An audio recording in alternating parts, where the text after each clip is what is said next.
السلام علیکم ورحمۃ اللہ وبرکاتہ۔ 2022 یو پی الیکشن میں حکومت چاہے جس کی بنے، مسلمانوں کی حالت پر کوئی خاص فرق نہیں پڑے گا، لیکن موجودہ الیکشن میں مسلمانوں کے لیے سیاسی اعتبار سے سب سے زیادہ حوصلہ افزا بات یہ سامنے آئی ہے کہ مسلم لیڈرشپ والی تقریباً تمام سیاسی پارٹیاں آپس میں متحد ہو گئی ہیں، اور اس سے بھی زیادہ اہم یہ ہے کہ غیر مسلم لیڈرشپ والی پارٹیوں نے بھی مسلم لیڈرشپ کو قبول کرنا شروع کر دیا ہے، جو ہندوستانی سیاست میں یقیناً ایک نئی تاریخ رقم کیے جانے کا پیش خیمہ ثابت ہوگا۔ فی الحال اگرچہ یہ تمام پارٹیاں ابھی اپنے وجود کی لڑائی لڑ رہی ہیں، لیکن اگر یہ اتحاد ایسے ہی پھلتا پھولتا رہا تو ہندوستانی مسلمان کے ساتھ ساتھ دلت، پچھڑا اور دیگر ونچت سماج آگے چل کر ملک میں انصاف پر مبنی ایک نئی حکومت تشکیل دینے میں اہم کردار ادا کریں گے۔ پیس پارٹی اور MIM کے ایک ساتھ آ جانے سے پچھڑوں اور دلتوں کو بھی کافی حوصلہ ملے گا، کیونکہ فی الحال مایاوتی کی دلت لیڈرشپ کا مطلب صرف BJP کی دلالی رہ گیا ہے،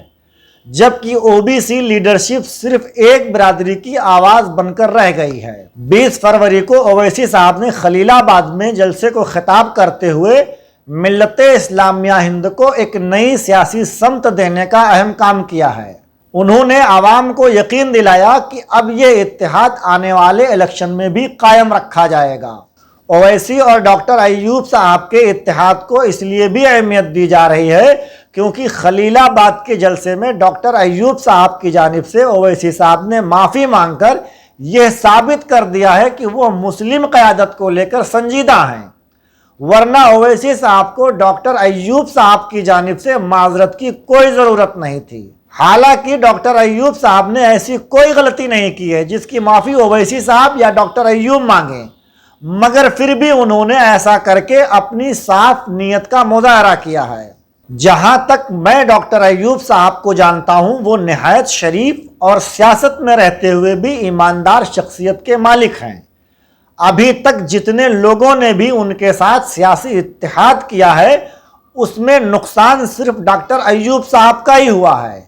چاہے وہ سنجے نشاد ہوں یا اوم پرکاش راج بھر، سب نیتا بن گئے۔ اب پہلی بار دو مسلم لیڈرشپ نے آپس میں اتحاد کیا ہے تو امید ہے کہ اس کے نتائج بھی انشاءاللہ شاندار ہوں گے۔ اویسی صاحب نے ڈاکٹر ایوب صاحب کی جانب سے معافی مانگ کر عام مسلمانوں کا تو دل جیت لیا، لیکن اس معافی کے پیچھے کا راز کیا ہے، اس پر کچھ خاص حلقوں میں کافی چرچا ہو رہی ہے۔ خاص کر اویسی صاحب نے کیوں معافی مانگی؟ آخر ان کی کیا مجبوری تھی؟ آخر وہ کون لوگ ہیں جن سے اویسی صاحب معافی مانگ رہے تھے؟ میں پہلے ہی واضح کر چکا ہوں کہ ڈاکٹر ایوب صاحب نے ایسا کوئی کام نہیں کیا ہے جس کے عوض انہیں یا ان کی جانب سے اویسی صاحب کو عوام سے معافی مانگنی پڑے۔ بہرحال جس بات کو لے کر انہوں نے معافی مانگی ہے وہ ڈاکٹر ایوب صاحب کی کوئی غلطی نہیں بلکہ حق گوئی تھی،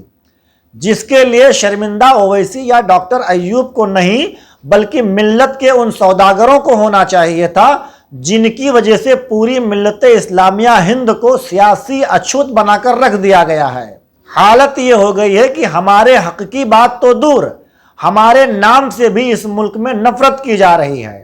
اور ہمیں فرضی سیکولرزم کا جھانسا دے کر دوسرے درجے کا شہری بنا کر رکھ دیا گیا ہے۔ بہرحال ڈاکٹر ایوب صاحب نے اپنے ناکردہ گناہ کی معافی مانگ کر یہ ثابت کر دیا ہے کہ ان کے نزدیک عزت نفس سے بڑھ کر ملی مفاد ہے۔ ساتھ ہی اویسی صاحب نے بھی ملی مفاد کو ہی ترجیح دے کر یہ قدم اٹھایا ہوگا، جس کا ہر حال میں خیر مقدم کیا جانا چاہیے۔ فی الحال میں گڑے مردے اکھاڑنا نہیں چاہتا، لیکن اتنا ضرور کہوں گا کہ اگر ڈاکٹر ایوب حق پر ہوتے ہوئے بھی جھک سکتے ہیں تو جمعیت علماء ہند کو بھی چاہیے کہ وہ اپنے پرانے موقف کو ترک کرے اور ملک میں ملی سیاست کے لیے جدوجہد کر رہے ڈاکٹر ایوب اور اسد الدین اویسی صاحب کے ساتھ کندھے سے کندھا ملا کر ملک کی سیاست میں اچھوت بن چکے مسلمانوں کو ان کا جائز حق دلانے میں ان کی مدد کرے۔ ماضی میں جس طرح انہوں نے کانگریس، سماجوادی اور بہوجن سماج پارٹی کے لیے حمایت کا اعلان کیا ہے، اسی طرز پر ڈاکٹر ایوب اور MIM چیف اسد الدین اویسی کے لیے بھی حمایت کا اعلان کریں، تاکہ ملک میں مسلم قیادت کے تعلق سے پھیلی بے اطمینانی کا خاتمہ کیا جا سکے